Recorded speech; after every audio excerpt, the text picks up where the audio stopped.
बिस्मिल्लाहिर्रहमानिर्रहीम अस्सलाम वालेकुम। मैं आपका वीर दोस्त गुलाम मुर्तज़ा। तुसी देख रहे मुर्तज़ा टीवी।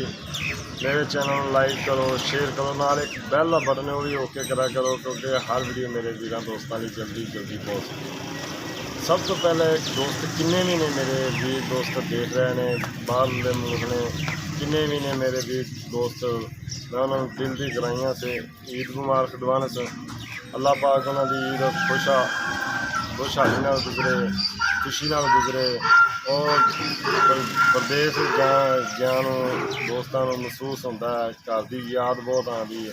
अल्लाह पाक क्योंकि असी दोस्तों थोड़ा जहा शेयर करते रहने, दोस्तों का भी कोई दिल खुश होता रहता है। अल्लाह पाक उन्होंने तंदुरुस्ती दे, सलामत रखे, खैरी मेरी अपने वतन से लियावे। जिन्हें भी दोस्त वीर ने अल्लाह पाक सब तंदुरुस्ती दे।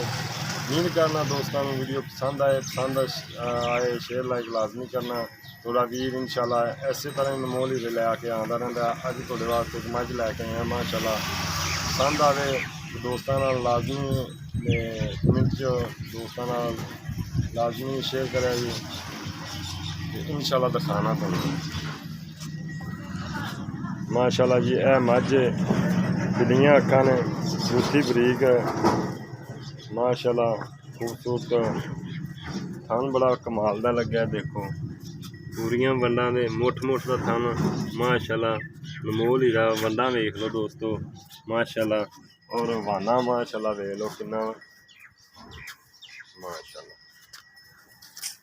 करमाली सोहना वाना माशाल्लाह खूबसूरत, और थन बड़ा प्यारा लग्या माई नूं। करमाली खुश होंगे, वक्खी बिल्कुल नहीं होगी पछाण दोस्तों तुसी करनी, इंशाल्लाह दिखाना मेरा काम है। पसंद थोड़ी है, वक्खी देख लो माशाल्लाह। इन छड़ यार क्योंकि अजे पट्ठे नहीं पाए, पट्ठे दोस्तों हो नहीं पाए ने, तो मैं पहुँच आया।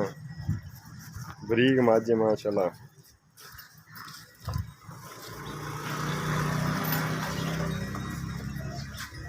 चोरी चल माशाल्लाह जी,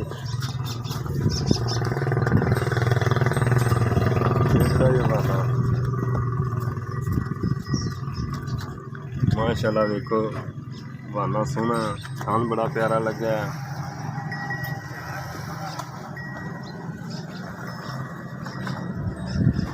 मोटा थान लग्या माशाल्लाह। चल बंद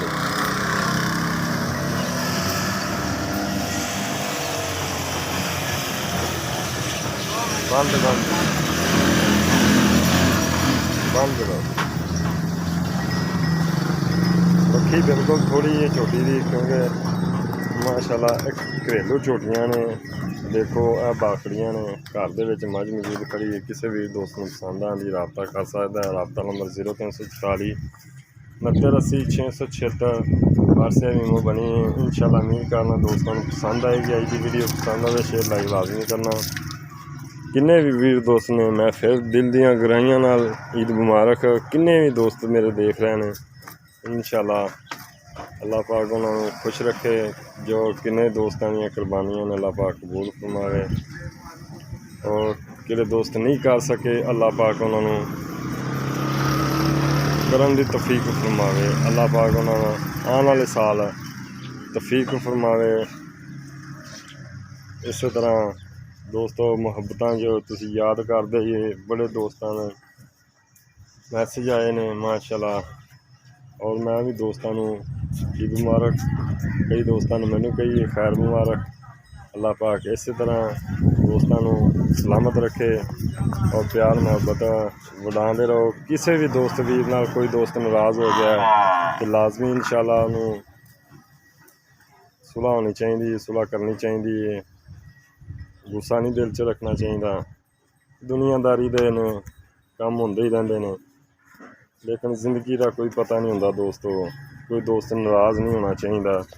मेरे नाल भी कोई दोस्त नाराज़ होवे माजरत है, मैं माजरत करना। उम्मीद करना दोस्तों को इंशाल्लाह मुहब्बत नाल याद रखांगे।